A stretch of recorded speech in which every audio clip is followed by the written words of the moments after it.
go.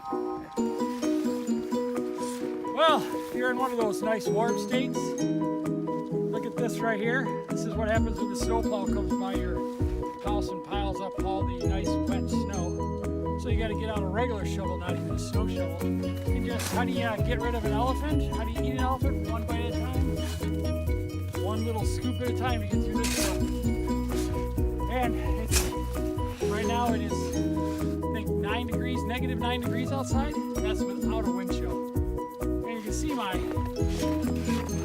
eyelashes and my eyebrows a little frozen from the sweat coming up.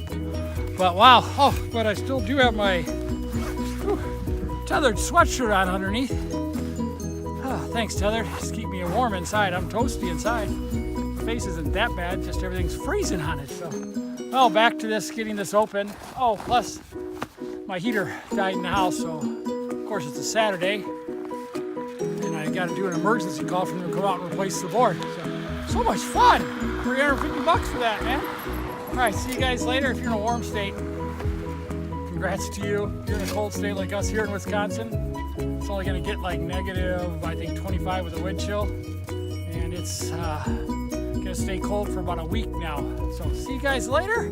Gotta get back to this, open up the driveway. Bye-bye.